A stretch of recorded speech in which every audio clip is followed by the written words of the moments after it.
Un livre peut commencer par un titre, après tout. Et ce titre, en fait, je l'ai trouvé dans un poème de Pablo Neruda, Chant libre d'Amérique latine. L'exil est rond, un cercle, un anneau. Tes pieds en font le tour, tu traverses la terre, et ce n'est que la terre. Le jour s'éveille, et ce n'est pas le tien. La nuit arrive, il manque tes étoiles, tu trouves des frères, mais ce n'est pas ton sang. C'est un poème sur l'exil. Et ce livre, enfin j'ai essayé, c'est un livre entre autres sur l'exil. C'est une quête d'identité. Et c'est aussi un road movie et un roman policier. Alors ça commence comme ça.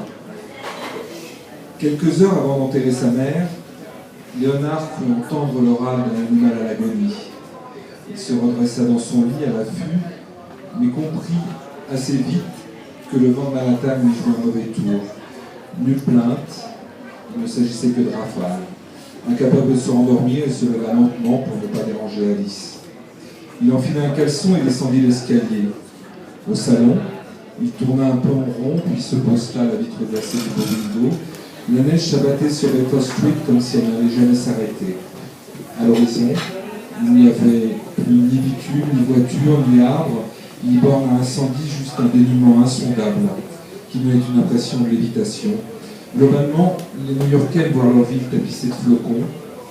Ils la jugent alors propre, lisse, comme délivrée des figures angulaires, droites, rigides, qui forment son architecture. Face à tout ce plan, Léonard avait plutôt en tête l'image d'un drap mortuaire. Maman est morte. Moi je joue un peu là, parce que c'est comme ça que commence L'étranger de Camus. Il ne savait pas encore de quelle manière cette disparition l'affecterait. Il étouffait. Cette souffrance l'empoignait, le désintégrait. Mais l'instant d'après, il se persuadait que son décès était l'ordre des choses. De façon générale, il ne s'attardait jamais sur les moments d'angoisse. Il menait une vie sous contrôle. Il fallait enterrer les morts et réparer les vivants, comme Tolstoï. Voilà. Merci. C'est... Oui, bon, traduction, pardon, je vais parler en français. C'est pour moi, finalement, l'autorisation, enfin le voyage, me permet une expression qui serait trop corsetée, en fait, en France. Dans mon quotidien, dans la perception de la société française, je ne me perçois jamais comme un outsider, en fait, jamais comme quelqu'un qui pourrait avoir au fond quelque chose d'original à dire. Je ne verse pas du tout dans l'autofiction, donc mon regard ne m'intéresse pas et je pense ne peut pas intéresser autrui en France. Et le voyage, voilà, et de me réinventer en fait et d'avoir un propos littéraire, artistique.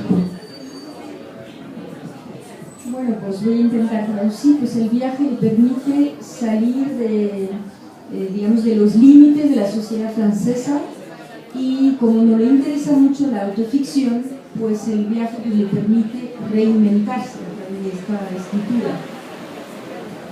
En fait, elle m'autorise une audace. J'ai envie, à travers le voyage, en réalité, puisque nous voyageons beaucoup, heureusement, je pense que c'est une chance finalement.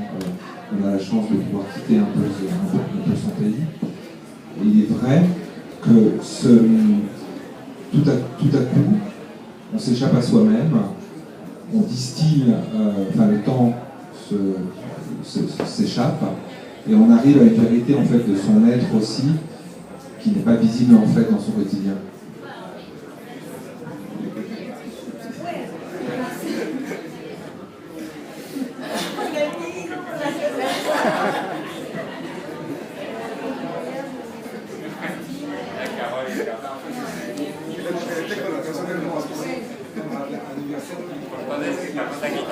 Bueno, pues el viaje te permite finalmente escaparte a ti mismo, y volver a un universo